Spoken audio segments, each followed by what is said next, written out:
Hello viewers, welcome back to my channel. இப்போ என்ன பார்க்க போறோம்னா இன்னைக்கு மாலை பட்ச சமையல் பலகாரம் என்னன்னு பார்க்கலாமா?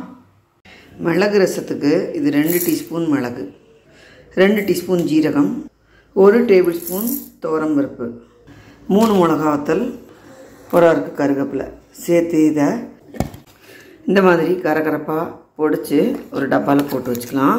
இது இந்த அளவுக்கு ஒரு 2 நாளைக்கு ரசம் வைக்கலாம். சூப்பராக இருக்கும். இந்த மாதிரி ரசம் வைக்கும்போது மிளகு ரசத்துக்கு ஒரு டம்ளர் தண்ணியில் ஒரு பெரிய தக்காளி, மஞ்சப்பொடி, பொடிச்சு வச்ச மிளகு ரசப்பொடியிலேருந்து 1.5 டீஸ்பூன் பொடி போட்டிருக்கேன்.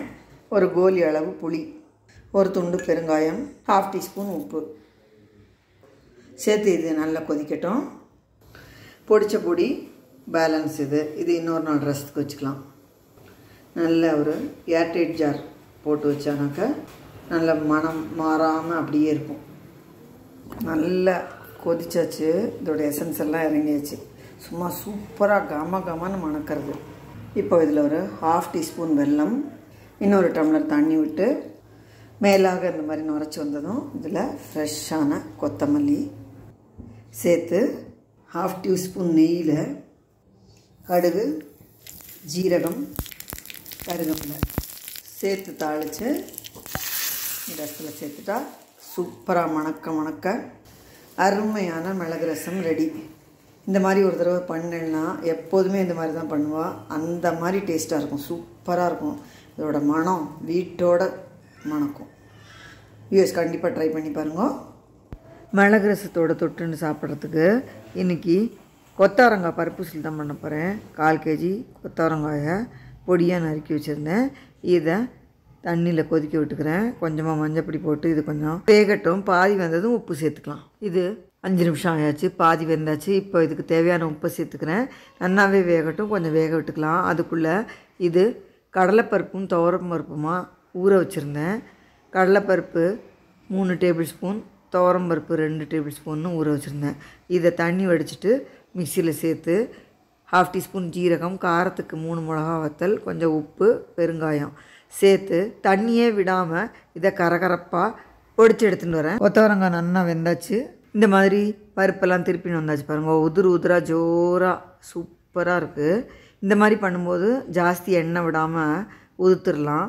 வானிலையில் 1.5 டீஸ்பூன் எண்ணெய் விட்டுருக்கேன். இதில் கடுகு, உளுத்தம்பருப்பு, கருவேப்பிலை சேர்த்து தாளிச்சிட்டு இந்த பருப்பு கலவையை இதில் சேர்த்து நல்லா மிக்ஸ் பண்ணால் போகிறோம். உதிராக ஆகிடும். நல்லா ஜோராக சட்டுன்னு உதிர்ந்துடும். எண்ணெய் ஜாஸ்தி வேண்டாம் இந்த மாதிரி பண்ணறதுல. வேட்டில் வச்சு வேக வச்சு எடுத்து உதுத்தா 1 டீஸ்பூன் எண்ணெயில் உதுத்துடலாம். அதே மாதிரியே தான் இதையுமே பண்ணலாம். ரொம்ப ஜோராக இருக்கும். அந்த மாதிரி பண்ணுறத விட இந்த மாதிரி பண்ணும்போது டேஸ்ட் சூப்பராக இருக்கும். பாருங்கள் எப்படி சட்டுன்னு உதிர்ந்துருத்துன்னு. இப்போ வெந்த கொத்தவரங்காயை இதில் சேர்த்துடலாம். தண்ணியே இல்லை, நல்ல தண்ணியெலாம் வற்றி வெந்துடுது.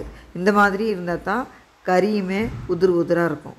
நம்ம சூப்பரான அருமையான கொத்தவரங்காய் உசிலி ரெடி. கம்மி எண்ணெயில் சூப்பராக பண்ணியாச்சு. இன்றைக்கி மாலைப்பட்டினம் சமையல் மிளகு ரசம், கொத்தவரங்காய் பருப்பு உசிலி, தயிர், வடம், அப்பளம், சாதம், பருப்பு, நெய், சாலட், இதோட ஊறுகாய். Simple and tasty lunch menu. பலகாரத்துக்கு கோதுமை ரவை உப்புமா தான் பண்ண போகிறேன்.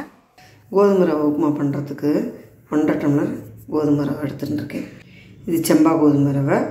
1.5 டேபிள் ஸ்பூன் தேங்காய் எண்ணெய் சூடு பண்ணி இதில் கடுகு, கடலைப்பருப்பு, உளுத்தம்பருப்பு, கருவேப்பிலை, 4 பச்சை மிளகா, கொஞ்சம் பொடியாக நறுக்கி சேர்த்து பெருங்காய பொடி சேர்த்து கொஞ்சம் தாளிச்சிட்டு கோதுமை ரவை எவ்வளோ எடுத்தோமோ அதில் 2.5 பங்கு தண்ணி ஊற்றிக்கலாம்.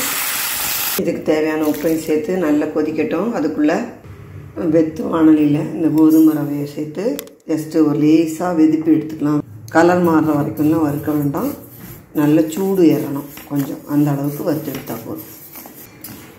வறுபட்டாச்சு, கொஞ்சம் சூடு ஏறியாச்சு. இப்போ போதும், ஸ்டவ் ஆஃப் பண்ணிடலாம். நல்லா தண்ணி கொதிச்சாச்சு. தேங்காய் துருவல் சேர்த்துக்கிறேன். கோதுமை ரவை இதில் சேர்த்துக்கலாம். மீடியம் ஃப்ளேமில் வச்சுட்டு நல்லா வேகட்டும். ஒரு தட்டு போட்டு மூடி வேக விட்டுக்கலாம். நல்லா வேகணும். தண்ணி வற்றி நல்லா வெந்தாச்சு. நம்ம சூப்பரான கமகமான மணக்கிற கோதுமை ரவை உப்புமா தக்காளி கொத்தமல்லி சட்னியோட வச்சுருக்கேன். இந்த வீடியோ எல்லாருக்கும் யூஸ்ஃபுல்லாக இருக்கும்னு நினைக்கிறேன். லைக் பண்ணுங்கள், ஷேர் பண்ணுங்கள், சப்ஸ்கிரைப் பண்ணுங்கள். தேங்க்யூ ஃபார் வாட்சிங்.